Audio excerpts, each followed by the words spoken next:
నేను 2016 నుండి ప్రకృతి వ్యవసాయం చేస్తున్నాను. నేను ముందు ప్రకృతి వ్యవసాయం చేసేదానికి ముందు యూట్యూబ్లో ఎక్కడన్నా న్యూస్ పేపర్లలో టీవీ ఛానల్లో చూసి ప్రకృతి వ్యవసాయం చేసేదానికి ముందుకు వచ్చాను. కానీ యూట్యూబ్లో చూసి దాన్ని క్వాంటిటీ ఎంత వేసుకోవాలి ఏమనేది పూర్తిగా అవగాహన లేక కొద్దిగా తర్జన పడే టైంలో ప్రకృతి వ్యవసాయ సిబ్బంది కొందరు నా దగ్గరికి రావడం జరిగింది. వారు వచ్చి ఫస్ట్ వంగ చెట్లు నాటినాను. నేను వంగ చెట్లు నాటినప్పుడు వాళ్ళు దానికి కెమికల్ సైడ్ వచ్చేసి చాలా రకాల మందులు వాడడం జరిగింది. ఏమైతుందంటే దాంట్లో ఖర్చు చాలా ఎక్కువ అయిపోతుంది, కానీ కంట్రోల్ అనేది లేదు.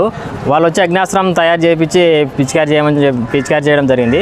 పిచికారి చేయడంతో వంగ చెట్లు అనేది కాయతొలచే పురుగు అనేది పూర్తిగా కంట్రోల్ అయిపోయి 2 దపాలకే పూర్తిగా కంట్రోల్ అయింది. నేను అక్కడ నుండి పూర్తిగా నమ్మేసి ప్రకృతి వ్యవసాయాన్ని అప్పటి నుండి కొద్దిగా మార్చుకుంటూ పూర్తి 10 ఎకరాలు ప్రకృతి వ్యవసాయమే చేస్తున్నాను ఇప్పుడు. కానీ మనకేమవుతుందంటే ప్రకృతి వ్యవసాయం చేసుకోవడానికి ముందుగానే కషాయాలు అనేది మనం పెట్టే పైరుకు ఏమేమి కషాయాలు అవసరమో అవి ముందుగానే మనం తయారు చేసి పెట్టుకోవాలి. ఎందుకంటే కెమికల్ అయితే మనం చేలో తెగులు చూసి తొందరగా పోయి మార్కెట్లోకి వెళ్ళి కెమికల్ మందు మనం తెచ్చుకునే ఆస్కారం ఉంటుంది. కానీ ప్రకృతి వ్యవసాయంలో అట్లా చేసేదానికి కాదు. ఎందుకంటే ప్రకృతి వ్యవసాయంలో మినిమం ఏ కషాయం తయారు చేయాలనేటికి మినిమం అనేది 3 రోజులు టైం పడుతుంది. ఒక నీమాస్త్రం కానివ్వండి, దశపర్ణి, పంచగవ్య, యజ్ఞామినాశుడు ఇవన్నీ తయారు చేసుకోండి చాలా టైం పడుతుంది. కాబట్టి మనం ముందుగానే పంటలు పెట్టే టైంకి ముందుగానే మనం తయారు చేసుకుని నిలబెట్టుకున్నామంటే ఏ టైంలో ఏ తెగులు వస్తుందో చూసుకొని తొందరగా మనం దానికి పిచికారి చేసుకునేదానికి ఆస్కారం ఉంటుంది. కాబట్టి మనం రైతులకు ముఖ్యంగా తెలియజేయడం ఏమంటే ప్రకృతి వ్యవసాయం చేసుకోవడం వలన మన ఆరోగ్యాలను మన తోటి రైతుల ఆరోగ్యాలను మన ప్రజల ఆరోగ్యాలను కూడా మనం కాపాడుకోవచ్చు. అలాగే భూమిని కూడా మనం గుల్లబార్చుకోవడము,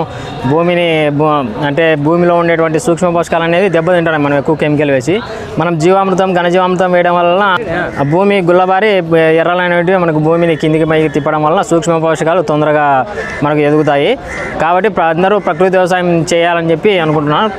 అందరికీ ధన్యవాదాలు. 2005 నుండి ప్రకృతి వ్యవసాయం పాటిస్తున్నాను. 2005 నుండి ప్రకృతి వ్యవసాయం పాటిస్తూ నాకు 5 ఎకరాల 96 సెంట్లు భూమి ఉంది. 5 ఎకరాల 96 సెంట్లు నేను ప్రకృతి వ్యవసాయం చేస్తున్నా. మామిడి పండిస్తున్నా, వరి పండిస్తున్నా, వేరుశెనగ పండిస్తున్నా, కూరగాయలు అన్నీ పండిస్తున్నా, రాగి సద్ద పండిస్తున్నాము. అన్ని రకాలు పండిస్తూ నేను చేసే వ్యవసాయం చూస్తూ రైతులు కానీ చాలా ముందుకు వచ్చి వాళ్ళు కానీ చేస్తున్నారు. గ్రామంలో 259 మంది ఉంటే 259 మందిలో 180 మంది ప్రకృతి వ్యవసాయం చేస్తున్నారు.